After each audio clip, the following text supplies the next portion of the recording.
विश्व को शांति का संदेश देने वाले तथागत गौतम बुद्ध जी के चरणों में श्रद्धा सुमन अर्पित करते हुए बहुजन समाज में जन्मे सभी संतों गुरुओं महापुरुषों का मिशन को माला की तरह पिरोकर सभी महापुरुषों का सपना सोच को साकार करने वाले विश्व रत्न symbol of the knowledge Bodhisattva भारतीय संविधान के निर्माता भारत देश के प्रथम कानून मंत्री परम पूजनीय बाबा साहब डॉक्टर भीमराव अंबेडकर जी को श्रद्धा सुमन अर्पित करते हुए आज के इस कार्यक्रम में उपस्थित मंच पर सभी प्रबुद्धजन, विशेष सामाजिक कार्यकर्ता, जिसमें से हमारे श्रीमती करुणाताई वासनिक जी, सादिक अली जी, वकील साहब,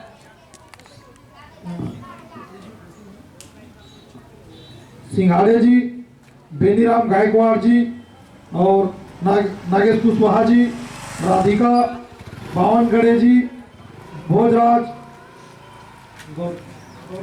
गौरखेड़े जी, प्रकाश राम टेके जी, शेखर बागड़े जी और हमारे भीम आर्मी वार्ड अध्यक्ष सोनू मेश्राम जी और सभी लोगों का तो नाम मैं नहीं जान रहा हूं। आज के विशेष भारत देश का भाग्य विधाता का श्रद्धांजलि सभा में उपस्थित सभी मेरे पिता तुल्य बुजुर्गों, मेरे माता समान आज की इस सभा में पहुंची हुई आप सभी को मेरा सादर प्रणाम। जय भीम, नमो बुद्धाय। भीम आर्मी भारत एकता मिशन का संस्थापक बड़े भाई एडवोकेट चंद्रशेखर आजाद जी को क्रांतिकारी जय भीम। राष्ट्रीय अध्यक्ष बड़े भाई विनय रत्न सिंह जी को क्रांतिकारी जय भीम। राष्ट्रीय उपाध्यक्ष बड़े भाई मंजीत सिंह नौटियाल जी को क्रांतिकारी जय भीम। राष्ट्रीय महासचिव बड़े भाई कमल सिंह वालिया जी को जय भीम। सभी प्रबुद्धजनों ने इस देश की स्थिति परिस्थिति और भारत देश का भाग्य विधाता, जिन्होंने इस देश के निर्माण में अपना सारा जीवन कुर्बान किया, यहाँ तक कि अभी अपने पूरे परिवार को भी कुर्बान कर दिया, उस महापुरुष के आंदोलन, मिशन, संघर्ष पर आप सभी लोगों ने अपने अपने दुख और चिंता व्यक्त किया। मैं आप लोगों के बीच में उपस्थित कोई नेता नहीं हूं, आप लोगों का बेटा हूं, दोस्त हूं, साथी हूं। स्थिति परिस्थिति को आज आप सभी लोग देख रहे हैं। हमारे ही लोगों के साथ दिन ब दिन अन्याय, अत्याचार और शोषण, दुराचार बढ़ रही है। मैं एक बात बताना चाहूंगा आप लोगों को, सभी महापुरुषों को मैंने पढ़ा, देखा, समझा और आज सीख रहा हूं। वैसे तो जीवन भर जब तक इस शरीर को त्याग नहीं देंगे, मिट्टी में विलय नहीं होंगे, तब तक सीखते रहना है और उस कार्य को मैं कर रहा हूं, जिसके फलस्वरूप आज आप लोगों के बीच में मैं पहुंचा हूं। इतने बड़े परिवार को मिल करके बेहद खुशी हो रही है और बाबा साहब डॉक्टर भीमराव अंबेडकर जी को सामूहिक रूप से हम सब लोग संगठित होकर के, एकत्रित होकर के आज श्रद्धांजलि दिए और देंगे, नमन करेंगे, उनको कैंडल मार्च करेंगे। मुझे बहुत बड़ा सौभाग्य जो आप लोगों के बीच में मिल करके बाबा साहब डॉक्टर भीमराव अंबेडकर जी को छत्तीसगढ़ का राजधानी से श्रद्धांजलि देने का अवसर प्राप्त हुआ, जिस महापुरुष के बदौलत आज मुझे मान सम्मान और स्वाभिमान का जिंदगी जीने का अवसर प्राप्त हुआ। मैं यही समझता हूं, यदि कुछ करें या ना करें, बाबा साहब डॉक्टर भीमराव अंबेडकर जी का दिया हुआ 3 संदेश जो विशेष है इस देश के लिए, बहुजन समुदाय के लिए। पहला, शिक्षित बनो, संगठित रहो और संघर्ष करो। इन तीनों संदेश को जिन्होंने अपने आप में, अपने घर में, अपने परिवार में, अपने समूह में, अपने समाज में, अपने कौम में आत्मसार कर लिया और तीनों मूल मंत्र को पकड़ करके जो चल रहे हैं, वास्तव में वो मजबूत है, चाहे वो किसी भी प्रकार का हो, चाहे वो शिक्षा में हो, अर्थ में हो या धर्म में हो। बाबा साहब डॉक्टर भीमराव अंबेडकर जी मुक्तिदाता नहीं है, वो कर्मदाता है। उन्होंने अपना पूरा जीवन भर कर्म किया, जिसके फलस्वरूप आज विश्व का सर्वश्रेष्ठ संविधान आप लोगों के बीच में है और इसी संविधान के बदौलत हमें मान सम्मान और स्वाभिमान से जीवन यापन जीने को प्राप्त हो रहा है। एक बात और बता दूं, बाबा साहब डॉक्टर भीमराव अंबेडकर जी का संपूर्ण जीवन लगा करके लिखा हुआ विश्व का सर्वश्रेष्ठ संविधान जो हमें शांति का संदेश देता है, लेकिन मैं बता दूं, अपने कौम अपनी माता बहनों के किसी भी प्रकार का उत्पीड़न, अनाचार या अन्याय होता है तो इसी संविधान ने भी हमें क्रांति करने का अवसर और अधिकार देता है। विश्व का सर्वश्रेष्ठ संविधान भारत में है। हमारे बहुत से वक्ताओं ने अपने शब्दों में बात को रखा। विश्व का सबसे बड़े ताकतवर राष्ट्र है अमेरिका। अमेरिका के राष्ट्रपति बराक ओबामा जी बोलते हैं, यदि भारत देश में जन्म लिए हुए इंसान को पहचानने वाले लोगों की कमी है, वो सूर्य यदि मेरे देश में पैदा हुआ होता, अमेरिका में पैदा हुआ होता, तो मैं उसको सूर्य के नाम से पुकारता जो पूरे ब्रह्मांड को प्रकाशित करते हैं। लेकिन दुख की बात यह है कि जिस देश में जन्म लिया उस देश के लोग आज तक उतने बड़े महामानव को नहीं पहचान पाए। मैं दिन रात चल रहा हूं बहुजन समुदाय बनाने के लिए, बहुजन समाज बनाने के लिए, क्योंकि हमारे सभी संत गुरु महापुरुषों ने बहुजन समुदाय बनाने की नीति पर कार्य किया, बहुजन समाज बनाने के एजेंडे पर कार्य किया। आज लोग जाति का समाज बनाने में लगे हुए हैं और ये नहीं जानते कि वो अपने आप को कुल्हाड़ी मारने का कार्य कर रहे हैं, अपने अधिकार को मिटाने का कार्य कर रहे हैं, जिसका जिम्मेदार कोई और नहीं है, हमारे ही लोग हैं। जाति विहीन समाज बनाने का कार्य बहुजन नायक ने भी किया, बहुजन समाज की बात किया और आज हमारे लोग जाति का समुदाय बनाने में लगे हुए हैं। मैं धन्यवाद ज्ञापित करता हूं हमारे भारतीय बौद्ध महासभा के समस्त जाबाज सिपाहियों को, भीम आर्मी रायपुर जिला के समस्त पदाधिकारियों को, जिन्होंने इस देश के भाग्य विधाता को याद करते हुए श्रद्धांजलि देने का एक श्रद्धांजलि सभा का आयोजन किया। लेकिन यहाँ पे एक बात और बताना चाहूंगा, क्या हम जन्म जयंती और श्रद्धांजलि ही देते रहेंगे? बाबा साहब ने कहा है, शिक्षा वह शेरनी का दूध है जो जितना पिएगा दहाड़ेगा। अभी मैं एक कार्यक्रम में रहा संविधान दिवस के अवसर पर, जांजगीर चांपा जिला का जयजयपुर ब्लॉक के गांव में। वहां पे हमारे समुदाय का एक वैज्ञानिक आया था कृषि विभाग से। उन्होंने बोला कि हमारे बहुत से अधिकारों के बारे में हमारे लोग नहीं जानते, बहुत से व्यवस्था है नौकरी में या फिर एग्रीकल्चर में जिसको हमारे लोग जानते नहीं, तो वो विभाग जो है पूरा खाली जा रहा है।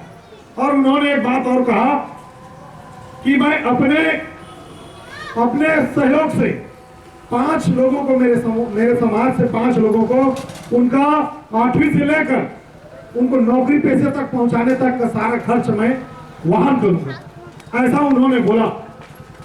ऐसा हमारे समाज के सभी कर्मचारियों को होना चाहिए, तब जाकर के समाज आगे बढ़ेगा, वरना नहीं बढ़ेगा। आज विश्व रत्न को हमारे लोग नहीं पहचान पाए। मैं कॉलेजों में जाता हूँ, हाई स्कूलों में जाता हूँ, युवाओं के साथ मीटिंग करता हूँ, तो बाबा साहब कौन है पूछने पर नहीं जानते। क्या ऐसे हम लोग हुक्मरान बन पाएंगे, शासक बन पाएंगे? नहीं समझ पाते। इसीलिए हम लोग आज तक बिखरे हुए हैं और सत्ता तो दूर, हम लोग संगठित भी नहीं हो पा रहे हैं। लेकिन एक बात मैं बताना चाहूंगा, जितना लेट हो रहा है, जितना देर हो रहा है हमें हुक्मरान बनने में, यदि हम शासक बन गए देश का, तो वहां पर पहुंचने के बाद हमको हटाने से भी लगेगा समय, हटने वाले नहीं है। एक बार पहुंच भी गए तो वहां से हटने वाले नहीं है। और मैं भीमनगर के समस्त मेरी माताओं, बहनों एवं पिता तुल्य बुजुर्गों को और मेरे युवा साथियों को कहना चाहूंगा, भाई जब तक संगठित नहीं होंगे तो किसी भी प्रकार का हमारा सोच सपना साकार होने वाला नहीं है, सिर्फ जन्म और जयंती मनाने वाले ही रह जाएंगे। आज देख लो रोज हमको 10 लोगों का फोन आता है कि मेरे साथ इस तरह से उत्पीड़न हुआ है, मैं हर एक वर्ष जाता हूँ नागपुर, हर एक वर्ष जाता हूँ दीक्षा भूमि, हर एक वर्ष जाता हूँ बुद्ध विहार में, खैरी बुद्ध विहार, लेकिन सिर्फ और सिर्फ हम तथागत गौतम बुद्ध जी को और बाबा साहब डॉक्टर भीमराव अम्बेडकर जी को पूजनीय ही बना करके रखे हैं।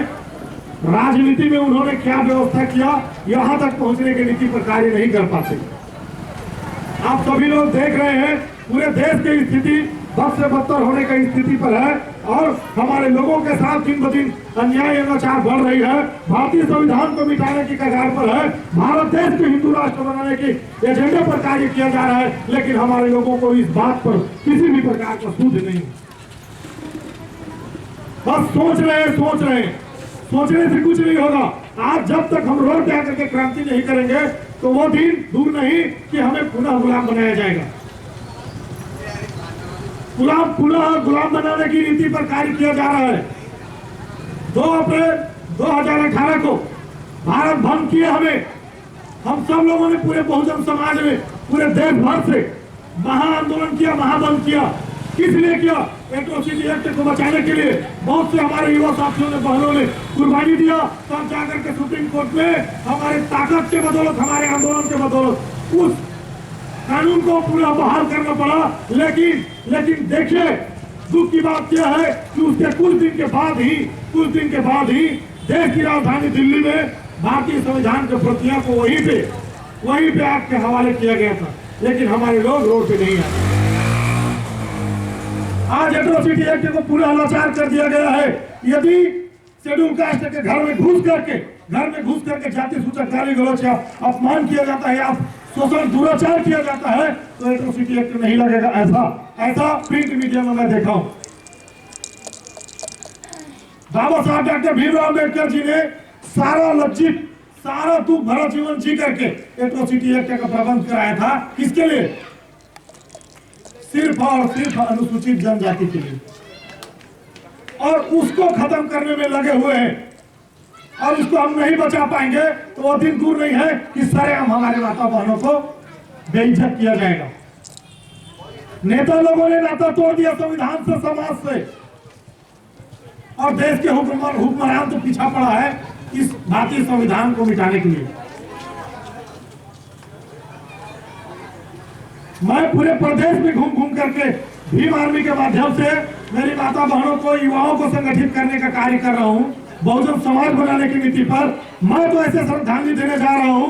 कल 7 तारीख को, कल 7 दिसंबर को बहुजन समाज बनाओ अभियान सदस्यता बनाने के लिए सदस्यता अभियान चलाया जा रहा है, जो बहुजन नायक साहब कांसीराम जी का छत्तीसगढ़ प्रथम आगमन स्थान चीन से। बहुत सच्ची श्रद्धांजलि है हमारे डॉक्टर बाबा साहब भीमराव अम्बेडकर जी को।